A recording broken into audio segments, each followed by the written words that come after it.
Bonjour à toutes, bonjour à tous et merci de votre fidélité.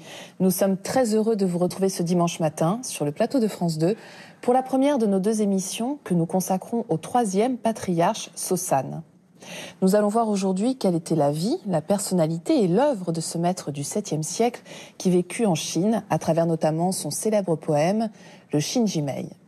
Alors, qui était-il? Pourquoi la maladie a-t-elle joué un rôle essentiel sur son chemin spirituel? Comment a-t-il rencontré son maître, le deuxième patriarche? Et de quelle manière s'est déroulée cette entrevue très particulière? C'est ce que je vous propose de voir dès à présent avec notre invitée, Simone Wolf. Simone Wolf, bonjour. Bonjour. Alors, vous êtes disciple de maître Tezen Deshimaru. Vous avez reçu la transmission du Dharma du maître Yuko Okamoto. Et vous avez vous-même fondé le temple de Kosetsuji. C'est en Suisse. Je précise que vous êtes également la première abbesse d'Europe et que vous êtes également abbesse du grand temple zen de la Gendronnière, le premier temple zen en Occident. Merci beaucoup d'être avec nous aujourd'hui. Alors, je précise également que vous n'êtes pas venu seul, puisque vous êtes venu accompagné d'une de vos disciples, Inès Deschines-Igelnik, et j'aimerais tout d'abord que vous nous expliquiez ce qu'elle va faire durant les deux émissions que nous allons enregistrer ensemble. Alors, elle va calligraphier le premier mot du poème de Sosan, qui est la voix. Et puis, elle va faire un autre kanji, qui est l'esprit. Et comme ça, vous pourrez, au travers de ces traits, comprendre un peu. On peut déjà voir maintenant le haut du kanji, qui est vraiment l'énergie. Et puis le milieu qui représente un visage tourné dans une certaine direction.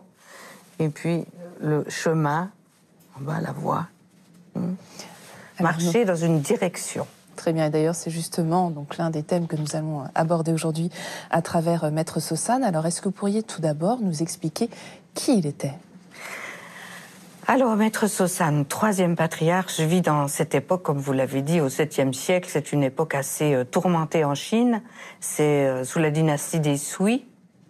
C'est une époque assez guerrière. Et il y a le fondateur de cette dynastie est un empereur assez cruel, mais qui va se convertir au bouddhisme pour tenter plus de réunir, ou si on veut, d'unifier le nord et le sud de la Chine. Voilà le contexte dans lequel a vécu Maître Sosan. Alors il faut préciser qu'également à cette époque, le taoïsme est très présent en Chine. Voilà. Est-ce que vous pouvez nous rappeler justement? Bien sûr, le bouddhisme se tisse, passe d'Inde en Chine et se tisse donc dans une culture, dans une terre qui a été influencée par le confucianisme et le taoïsme. Et le poème de Sosan est bien sûr influencé, sa pensée est imprégnée de taoïsme. Il n'utilisera pas la voie dans le sens du chemin, donc partir d'un point pour arriver à un autre, mais pour les taoïstes, la voie, c'est la nature de l'univers entier. Donc c'est dans ce sens-là que Sosan dit la grande voie n'est pas difficile. Pour ceux qui n'ont aucune préférence, c'est le poème. Quand amour et haine sont absents, tout devient clair et non déguisé. Donc, il y a un paradoxe déjà dans dans ces premiers mots. Parce qu'évidemment, c'est pas difficile de pratiquer la grande voie, mais c'est très difficile pour nous, humains, d'être sans amour et sans haine. Alors justement, on reviendra sur ce poème un petit peu plus tard dans cette émission, mais on va essayer d'abord de comprendre comment il en est venu à écrire ce poème, puisque lui-même a quand même vécu une existence assez particulière, marquée par la maladie. Donc ça a vraiment orienté sa quête spirituelle. Est-ce que vous pouvez nous expliquer de quoi il s'agissait? Oui, il avait une quarantaine d'années et souffrait d'une maladie terrible qui est la lèpre, mais on ne sait pas très bien. La traduction est un peu floue. Certains traduisent par lèpre, d'autres par folie, oui. Enfin, il était malade, il souffrait beaucoup. Et il va trouver un maître, disciple de Bodhidharma, maître Eka, pour lui dire, mais écoutez, je souffre, j'ai la lèpre, s'il vous plaît, délivrez-moi de mes péchés. Et alors, comment se passe cette première entrevue? Alors, Maître Eka lui dit, mais s'il vous plaît, apportez-moi vos péchés. Il y a un grand temps de silence. Maître Sosan est complètement bouleversé et réalise qu'il ne peut pas apporter ses péchés. Donc il dit, mes péchés sont inatteignables. Donc son maître, le maître Eka va lui dire, eh bien, tu es délivré. Donc il a réalisé que la nature des péchés est sans substance, est vide. Il n'y a rien. À l'origine, il n'y a rien du tout. Alors, Maître Sosan reçoit la transmission du Donc il a deuxième reçu, il est patriarche. resté, il a pratiqué avec son maître et il a reçu la transmission, ce qu'on appelle la transmission du Dharma, donc le kesa, le vêtement du Bouddha, et les bols qui sont les deux objets concrets de la transmission. Mais là, il se passe quelque chose d'assez particulier, puisque son maître, donc le deuxième patriarche, lui demande justement de ne pas faire quelque chose. De quoi s'agit-il? Alors son maître lui dit, écoute, n'enseigne pas, retire-toi dans les montagnes. Et évidemment, ça inquiète certainement un peu Sosan qui lui pose la question, mais est-ce que vous avez des instructions à me donner à ce propos? Et son maître lui répondra, non, j'ai aucune instruction à vous donner, c'est simplement les paroles que j'ai entendues, une prédiction que le maître de mon maître a fait. Lorsque le cœur est libre, c'est de bon augure. Le cœur, l'esprit aussi. Hein. Le cœur, c'est l'esprit, c'est pas le cœur affectif. À l'intérieur, le cœur est tranquille, c'est de bon augure. À l'extérieur, il y a le malheur. Alors, réfléchis à ces paroles. Essaye d'approfondir ces paroles, de les comprendre véritablement. Alors, bien sûr, pour nous, c'est une métaphore. Il y a plusieurs niveaux de compréhension. Peut-être que c'est protéger Maître Sosan, puisque il y a des guerres sanglantes. Même les moines se battaient. Alors, on peut comprendre que même les moines ne sont pas exempts de ce qu'on appelle dans le bouddhisme les trois poisons, de colère, d'avidité, de haine. Maître Sosan n'a jamais enseigné. Il n'a pas enseigné. Pendant 10 ans, il est resté vraiment dans les montagnes, et puis il écrira ce poème de la foi en l'esprit. Alors, effectivement, c'est vraiment ce qui nous reste de lui, c'est en quelque sorte son héritage, hein, on peut dire ça comme ça. Et c'est le premier texte du Chan, du Zen, de cette époque-là. Alors, présentez-le-nous, Simone Wolf. Alors, c'est un poème qui est pas très difficile à comprendre, mais je pense qu'il est très difficile à réaliser. Que nous dit-il en substance? Alors, c'est un poème qui nous parle d'équanimité et de la joie profonde quand, justement, il y a la réalisation de toucher cet esprit qui est vide, libre, originel, ce qu'on appelle la vraie nature ou l'esprit originel. Et c'est pas si facile d'être sans amour, sans haine, sans choix, ni rejet, comme dit le poème.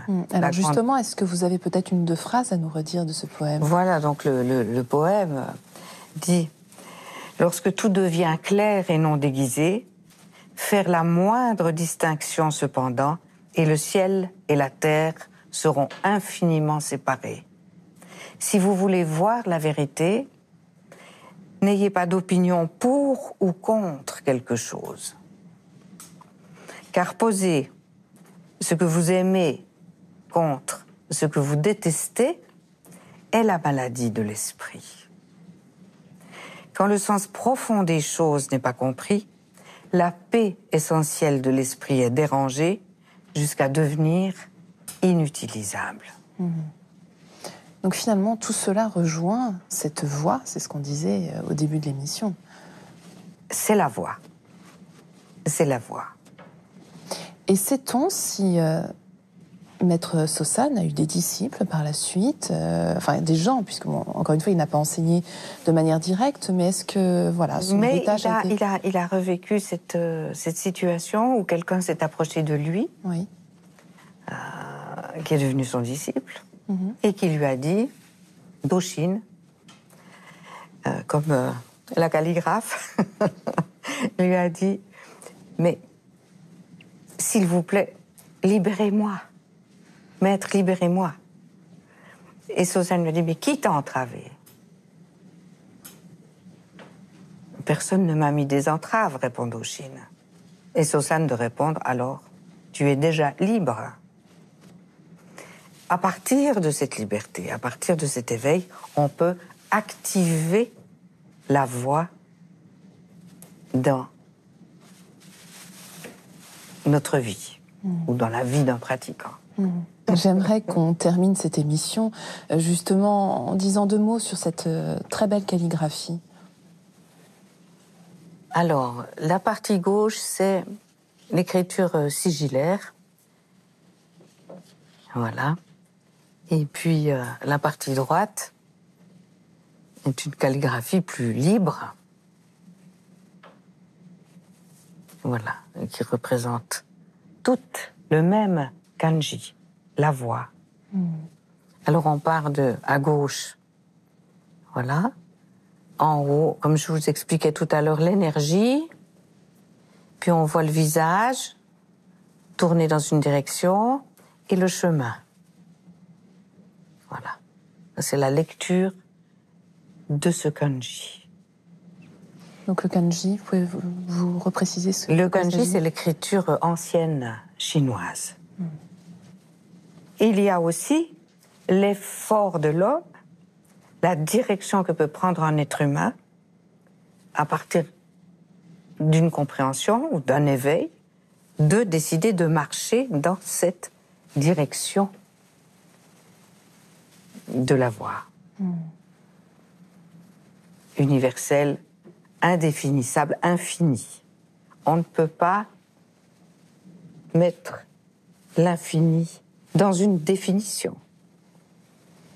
Par définition. Il n'y a pas de définition, finalement, à ce terme, la voix. C'est pour ça qu'il faut toucher le cœur. Eh bien, écoutez, Simone Wolf, c'est ce que je vous propose de faire à nouveau la semaine prochaine, justement donc à travers Maître Sosanne et surtout donc cet écrit qui nous parle aussi de la maladie et des manières dont on peut envisager de l'affronter. Et je vous remercie infiniment, en tout cas, d'avoir été avec nous aujourd'hui. Et merci beaucoup aussi à vous, disciple, pour cette très belle calligraphie. Merci. Pour poursuivre cette réflexion, voici une sélection de livres, avec tout d'abord celui sur lequel nous nous sommes basés pour préparer cette émission, L'esprit du Chan, le Shinjinmei, aux sources chinoises du Zen, de Taizen Deshimaru, publié chez Albin Michel. Je vous rappelle que le Shinjinmei, poème sur la foi en l'esprit, est un recueil de 73 versets, écrit à la fin du VIe siècle par Maître Sosanne, nous l'avons vu, 3e patriarche chinois, après Bodhidharma et Wiko, ou Eke en japonais, le maître de Dogen. Toujours chez le même éditeur, Shodoka, traduit et présenté également par Maître Taizen Deshimaru. Et enfin Chan, Zen, Racines et floraisons, aux éditions des 2 océans. C'est la fin de cette émission. Vous pouvez la revoir pendant tout un mois sur France TV, le service vidéo de France Télévisions. Nous vous retrouvons la semaine prochaine pour la suite de cette rencontre avec notre invitée, Simone Wolf. Nous vous souhaitons un très, très beau dimanche.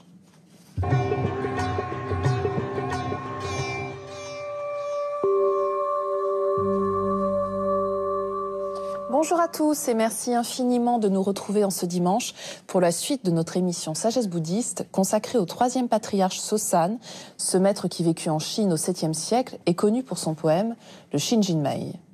Atteint lui-même de la lèpre, il nous propose une réflexion sur la maladie et la manière de la vivre au mieux, que ce soit au niveau du corps ou de l'esprit. Alors comment faire face à la maladie? Comment éviter les pièges de la culpabilité et de la victimisation? De quelle manière la pratique de la méditation peut-elle nous aider à l'appréhender? C'est ce que je vous propose de voir avec notre invitée, Simone Wolf. Simone Wolf, bonjour. Bonjour. merci d'être avec nous aujourd'hui. Merci à vous. Alors, je rappelle que vous êtes disciple de maître Tezen Deshimaru. Vous avez reçu la transmission du Dharma du maître Yuko Okamoto. Et vous avez vous-même fondé le temple de Kosetsuji, en Suisse.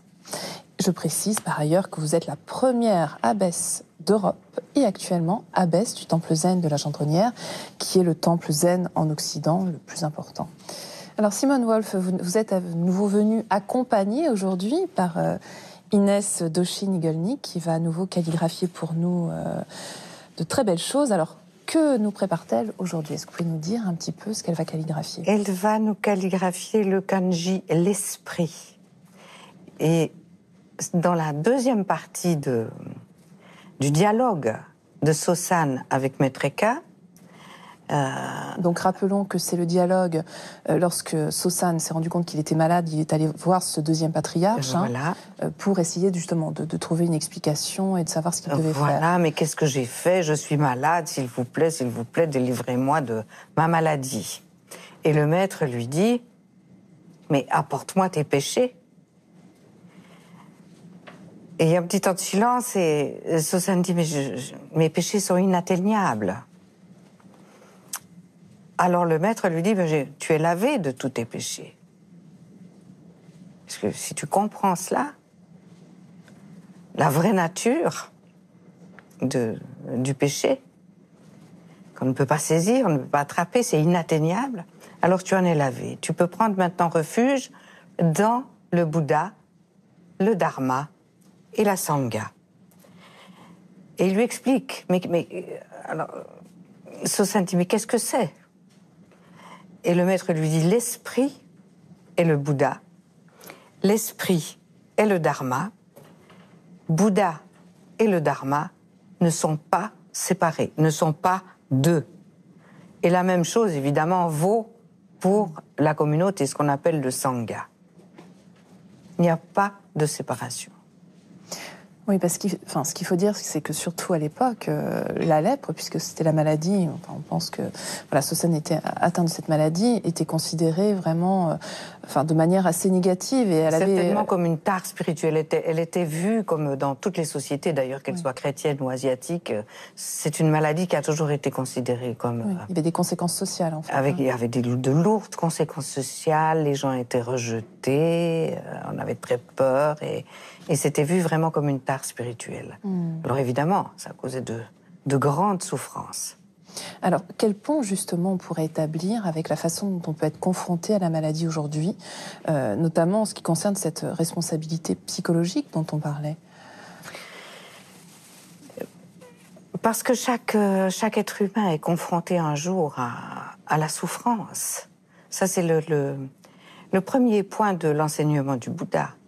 Il y a souffrance. Et nous, on a toujours tendance à s'approprier ma souffrance. Mais c'est pas ce que dit le Bouddha. Le Bouddha, il dit, il y a souffrance. La maladie est souffrance. Qui peut dire qu'il ne rencontrera jamais la maladie? Bien sûr qu'on est dans une société qui nie toujours cet aspect-là. On ne veut pas regarder, il y a souffrance. Il y a mort. Ce que vous nous dites, en fait, c'est qu'il ne faut pas s'identifier à cela. Exactement. Ce n'est pas ma souffrance personnelle privée. Chaque être humain rencontre la souffrance dans une vie humaine, que ce soit au travers d'une maladie, de vivre avec des gens qu'on n'aime pas, de perdre des gens qu'on aime. C'est vraiment les premiers enseignements du Bouddha, c'est ce sermon sur ce qu'on appelle les 4 nobles vérités. Nobles parce qu'elles sont universelles, c'est-à-dire vraies pour chacun d'entre nous. Et la pratique du bouddhisme, de la voie du Bouddha, amène cette réponse, peut amener cette réponse. Mais avant, j'aimerais qu'on revienne quand même sur un aspect que vous avez commencé à évoquer, c'est cette notion d'identification, mais peut-être aussi de victimisation. Dès le moment où l'on s'identifie, où l'on dit ma souffrance, alors on se sent aussi un peu victime. C'est un petit peu la manie de toujours vouloir trouver un coupable. Si on ne le trouve pas à l'extérieur, alors c'est certainement de ma faute. Moi, Qu'est-ce que j'ai fait, moi? Et on se sent victime de cela. Comment me libérer? Comment être libéré? Comment apprendre à penser différemment? Comment être en unité? Comment accepter toutes les choses que je vais rencontrer dans une vie, y compris les choses les plus difficiles? Je ne peux pas m'échapper. On ne peut s'échapper de rien. Il faut arrêter de courir. Il faut aussi arrêter de rejeter. Donc, accepter pleinement. Devenir un, sans séparation. Et puis, si le corps est malade, alors, il y a des médicaments. Essayons de trouver le meilleur des médicaments. Si l'esprit est malade, c'est un petit peu plus difficile. Il faut soigner la maladie de l'esprit, la maladie du mental. Alors, quelles sont les pistes que vous nous proposez, Simone Wolf? Donc, les pistes, évidemment, moi, elles sont celles que je connais, c'est-à-dire de la voie du Bouddha, de ce qu'on appelle la méditation zen, le simplement s'asseoir, et puis laisser une libre circulation se faire dans le mental. Ne pas figer, ne pas rester figé sur une pensée, sur un concept, sur une peur, mais simplement dans le silence, revenir au silence et laisser passer, tout passe. Donc on en revient à l'impermanence, en fait. On en vient absolument à l'impermanence, tout passe, et toutes les pensées passent, et toutes les sensations passent, comme des nuages passent dans le ciel, et puis derrière les nuages, le ciel est toujours vaste, infini. C'est ce qu'on appelle revenir à sa véritable nature, à son véritable esprit. Mais est-ce que c'est ce que Sosan nous dit, finalement, dans son poème, donc, concernant la maladie? Il nous dit absolument ça. Si on touche le cœur de l'esprit, si on comprend que rien ne peut obstruer l'esprit, que tout est libre, alors on est guéri. Et Sosan, en comprenant cela, l'histoire raconte qu'il a été guéri de sa maladie. Mais Simone Wolf, on peut se demander comment faire face au sentiment d'injustice qu'on éprouve souvent face à la maladie, de désarroi. Et bien sûr, tous ces sentiments font partie vraiment des sentiments humains. Le sentiment d'injustice, le désarroi, la culpabilité, tous ces sentiments font partie de nous. On ne peut pas rejeter ça. On peut simplement observer et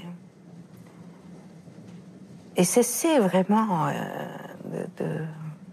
de s'identifier à ces sentiments. Ces sentiments, ils passent, comme toute chose passe.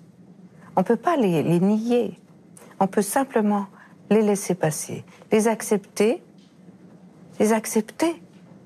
mais ne pas les nourrir. Et ça, c'est vraiment le propos de la pratique du zen.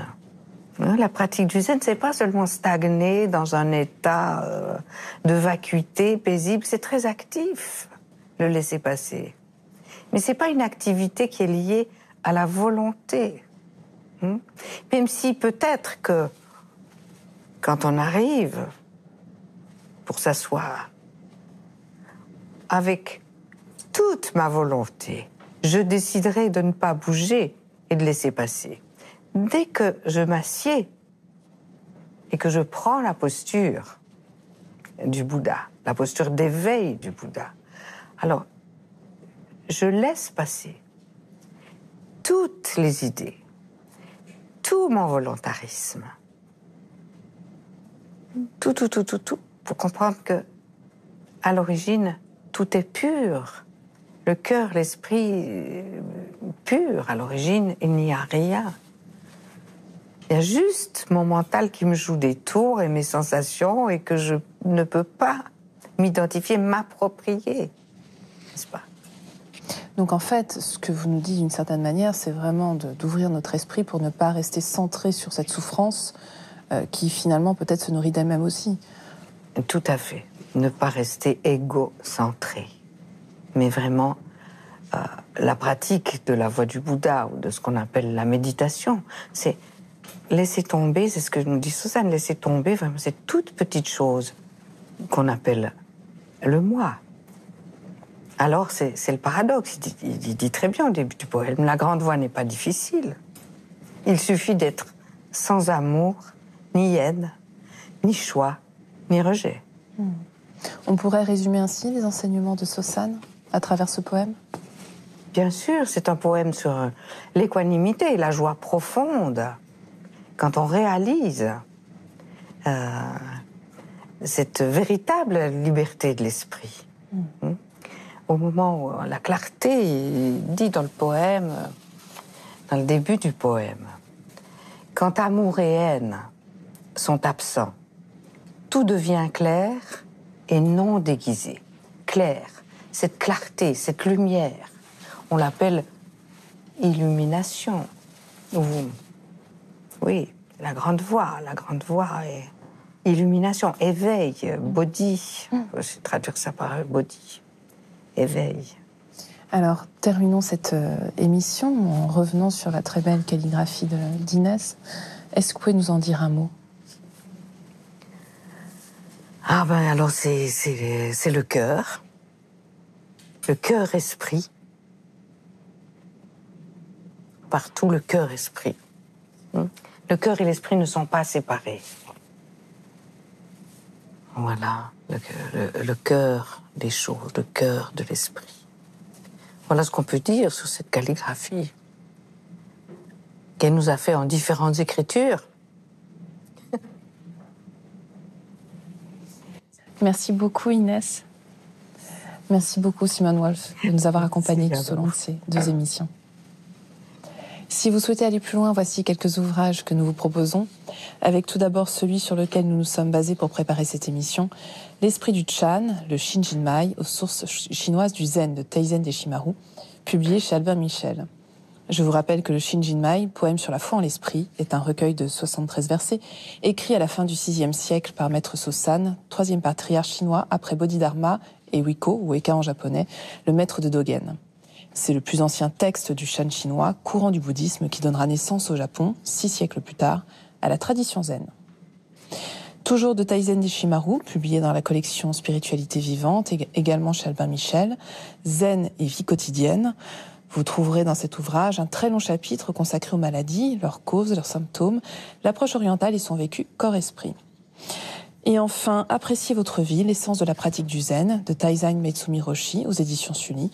Il s'agit d'un recueil des enseignements de ce grand maître zen japonais, l'un des plus influents dans la transmission du zen en Occident dès le début des années 60. C'est la fin de cette émission. Vous pouvez la revoir pendant 1 mois sur France TV, le service vidéo de France Télévisions. Merci de votre fidélité. Nous vous souhaitons un très, très beau dimanche.